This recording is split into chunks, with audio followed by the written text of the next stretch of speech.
여러분 안녕하십니까? 목포 MBC 뉴스데스크입니다.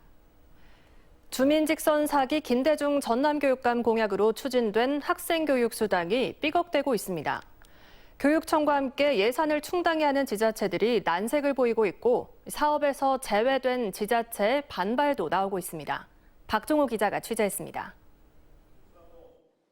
지난 7월 임기를 시작한 김대중 전남교육감이 추진한 첫 공약은 교육기본소득이었습니다. 저는 국가를 살리고 지역을 살리고 소멸을 막아낼 수 있는 유일한 대안이 교육과 돌봄이라고 생각합니다. 초등학생은 교육청이 전액을, 중고교생은 지자체와 절반씩 부담으로 매달 20만 원씩 지급해 소멸위기 지역의 인구 유출을 막겠다는 취지입니다. 역시나 예산이 사업의 걸림돌이 되는 모양새입니다. 전남 16개 군지역 학생에게 교육수당을 지급하기 위해 필요한 예산은 1,239억 원. 이 가운데 중고교생에게 지급될 예산 335억 원을 군지역 지자체들이 대야 합니다. 한 곳당 최소 11억여 원, 최대 36억여 원에 이르는 예산을 마련해야 하다 보니 지자체들은 부담스러워하고 있습니다. 일단은 지금 이제 보류 상태거든요. 공유 없이 이렇게 공문이 이렇게 갑작스럽게 왔거든요.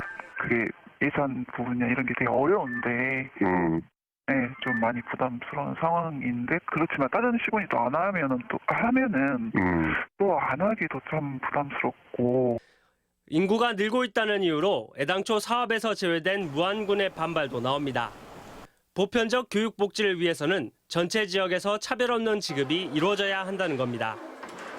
남학이나 오령 쪽을 제외하고는 국외은행 같은 거 실제로 매년 초등학생도 줄고 폐교도 늘어나고 있는 지청에서 다른 게 이번에 그 16개 군이나 사장이 여타 다를 게 없거든요. 저희 군 입장에서는. 시군의 내년 예산 확보 등 준비 기간 등을 감안하면 교육감의 첫 공약 이행을 위해 도교육청에 남은 시간은 이달 말까지로 여유롭지 않습니다. 그런 부분들 제일 의견서차 공문을 내려보냈고 그래서 그렇게 추진하고 있는 중입니다. 그래서 뭐 확정된 것도 단 하나도 없고 이제 계획 중인데.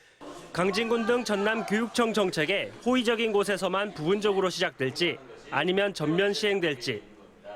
오는 17일 열리는 전남시장군수협의회가 내년에 처음 시작될 전남 학생 교육수당 사업의 규모를 결정하는 분수령이 될 전망입니다. MBC 뉴스 박종호입니다. 어머니의 땅을 찾아 진도의 한 섬에 귀촌한 캘리그래피 작가의 한글 사랑이 유별납니다. 어선의 캘리그래피로 배 이름을 쓰고 섬 주민들에게는 한글 문패를 선물한 데 이어 이번에는 큰 고목에 훈민정음 해례본을 새겼습니다. 신광하 기자가 보도합니다. 진도 팽목항에서 카페리선을 타고 30분을 달리면 새들의 고향으로 불리는 조도군도에 닿습니다. 다리로 연결된 두 개의 섬, 하조도 신전해수욕장이 내려다 보이는 삼비탈은 한글을 그린 그림으로 가득합니다. 5년 전 조도로 귀촌한 석산 진성영 작가는 이곳에서 80일 만에 훈민정음 해례본을 새기는 작업을 마무리했습니다. 서해 유송령의 징비록에서 영감을 얻어 만든 석산체로 새긴 훈민정음은 모두 108글자. 작가는 작업하는 과정에서 훈민정음을 창제한 세종대왕의 마음을 이해할 수 있었다고 말합니다. 민족정신의 힘, 인너체의 힘으로 국민들을 마음의 위로를 드리고자. 죽은 지 20년이 넘었을 것으로 추정되는 이 팽나무는 캘리그라피 작가에게 화산지보다 더 훌륭한 그림판이 됐습니다. 한국 1세대 캘리그라피 작가인 진성영 씨가 귀촌한 이후 조도 지역에는 다양한 한글체 문패가 늘었습니다. 심지어 어선 뱃머리에도 캘리그래피로 새긴 한글 선명으로 만성과 무사고를 기원하고 있습니다. 글밭을 조성하는 게 목표입니다. 그래서 어찌 됐든 간에 이번 훈민정음 해례본이 아마 그 글밭을 조성하는데 밑거름이 되지 않았나. 어려운 농가, 소상공인의 간판 상호 등을 브랜드 글씨로 재능 기부하고 있는 진성영 작가. 마치 참선을 하듯 80여간을 지샌 훈민정음 해례본 작업을 통해 한글을 통한 공동체 회복이라는 꿈을 꾸고 있습니다. MBC 뉴스 신광하입니다. 광주전남연구원은 기존 인구 감소 지역 지원 특별법에 대해 각종 보완이 필요하다고 주장했습니다. 연구원은 특별법이 실효성을 얻으려면 지역 주도로 인구 감소에 대응하도록 재편이 필요하고 지역 특성과 수요를 반영해야 한다고 밝혔습니다. 또 단순한 지역 거주자가 아니라 생활 인구에 따른 인구 전략이 요구되며 지역의 필요 사업에 대해서는 후속 입법을 통한 예비 타당성 면제 등 보완책이 필요하다고 주장했습니다. 김영록 전남지사가 여순 사건 발생 74년 만에 정부가 희생자 45명, 유족 214명을 결정한 것을 두고 환영의 뜻을 나타냈습니다.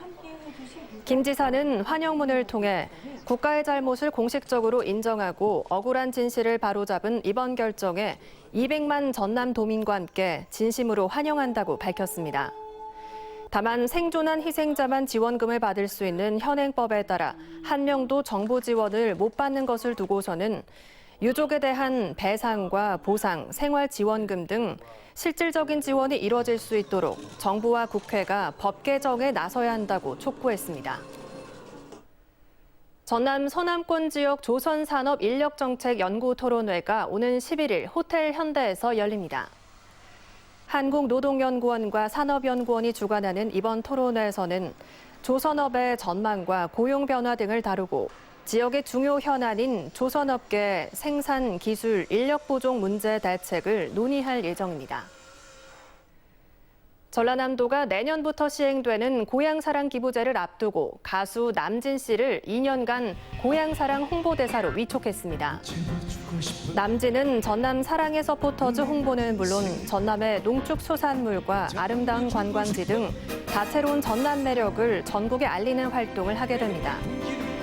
전라남도는 지난 9월부터 타시도에 거주하면서 전남을 사랑하는 이들을 대상으로 전남 사랑의 서포터즈를 모집하고 있습니다. 김대중 전남교육감이 울산에서 열리고 있는 전국체육대회 현장을 방문해 전남 학생선수단을 격려했습니다. 김 교육감은 학생 선수들에게 땀 흘리며 준비한 실력을 마음껏 발휘해달라며 응원하고 전남도 체육회 등 관계자들에게 감사와 격려를 전했습니다. 아시아의 다양한 문화를 즐기는 아시아 문화축제가 국립아시아문화전당 일대에서 열리고 있습니다. 오는 23일까지 계속되는 2022 아시아 문화주간 행사는 사랑과 평화를 주제로 공연과 전시, 체험 행사 등 30여 개의 다양한 프로그램이 선보입니다.